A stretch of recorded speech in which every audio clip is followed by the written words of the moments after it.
Have you ever wondered why you react in certain ways that even you don't understand? Why some situations trigger disproportionate anxiety in you? Why you sabotage good relationships or accept treatment you don't deserve? What if I told you there's a hidden trauma in your story that's controlling your life right now, at this very moment, and you haven't even noticed? Today I'm going to show you how events you don't even classify as trauma completely shaped who you are. Your choices, your fears, your patterns, your relationships, everything connected to something that happened and that you don't even remember anymore. Or worse, that you remember but never thought was important.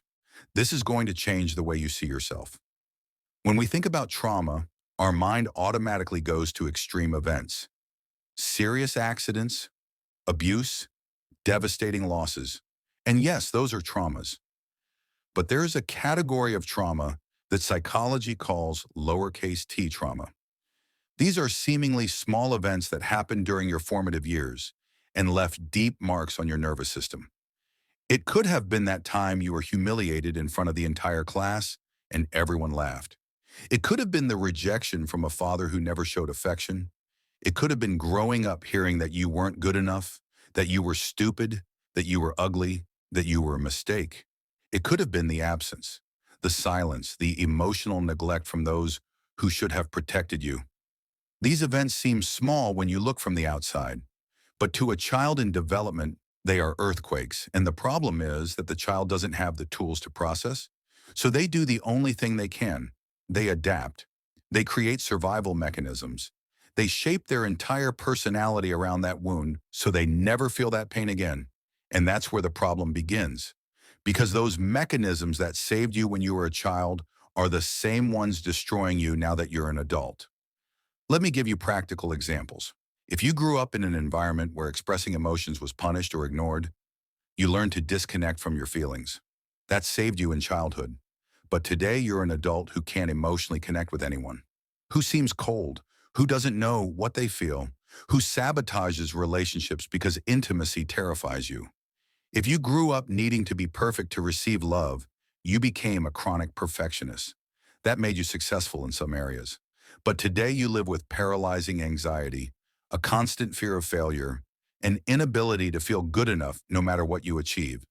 If you grew up in a chaotic and unpredictable environment, you developed hypervigilance. You learned to read the room, predict dangers, anticipate problems. That protected you.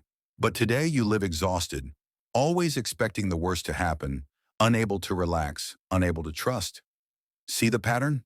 What saved you yesterday is what imprisons you today. Freud already said that we are compelled to repeat what we cannot remember, and that's exactly what happens.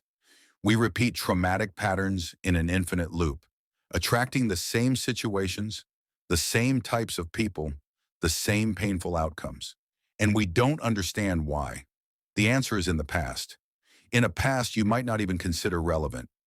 I remember a time in my life when I couldn't understand why I always chose emotionally unavailable people. Every time it was the same story. I would fall for someone who couldn't give me what I needed, and I thought it was bad luck, that it was fate, that it was other people's fault, until I dug deep enough and found the origin. In my childhood, love was something I needed to earn. It wasn't given freely, it was a currency of exchange. And I learned that to be loved, I needed to deserve it. I needed to prove myself. I needed to chase. So when someone offered me easy love, available love, unconditional love, my nervous system didn't recognize it. It didn't feel like real love. It didn't have the drama, the struggle, the conquest that I associated with affection. I was literally programmed to seek what hurt me because it was the only model of love I knew. This is what psychologists call repetition compulsion. We don't repeat what's good for us. We repeat what's familiar. And familiar doesn't always mean healthy. But here comes the part that changes everything. Awareness is the first step to freedom. The moment you identify the trauma that shaped you is the moment it begins to lose power over you. Because while it operates in the shadows, it controls. But when you bring it to light, you gain choice.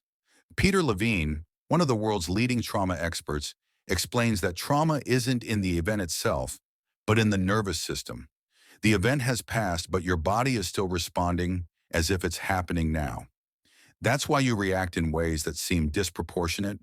Your body is reacting to something from the past, not the present.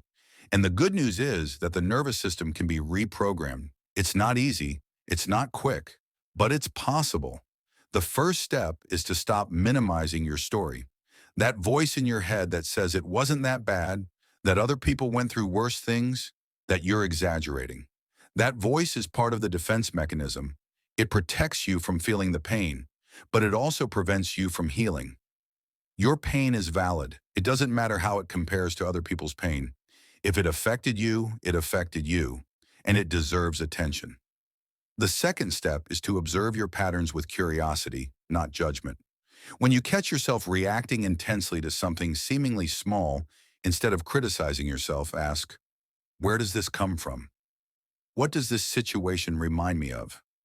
When was the first time I felt this? These questions take you back to the origin. And at the origin is the wounded child who is still trying to protect themselves. The third step is to offer that child what they didn't receive. This might sound abstract, but it's deeply practical. If you didn't receive validation, learn to validate yourself. If you didn't receive safety, create safety for yourself. If you didn't receive unconditional love, start loving yourself without conditions. You can't change the past, but you can be today the adult the child needed. Carl Jung said that until you make the unconscious conscious, it will direct your life and you will call it fate. And that's what happens to most people. They live entire lives being controlled by wounds they don't even know exist. They attribute everything to bad luck, to personality, to external circumstances. But it's not bad luck. It's programming. And programming can be rewritten. I know this is heavy. I know looking at the past hurts. I know it's easier to keep going on autopilot, repeating patterns, blaming others, pretending everything is fine. But I also know what exists on the other side. There is freedom. There is choice. There is the possibility of building healthy relationships, of reacting in proportionate ways, of finally feeling at peace with yourself. There is the possibility of no longer being hostage to a story you didn't even choose. So I leave you with this. The trauma that shaped who you are doesn't have to define who you will become.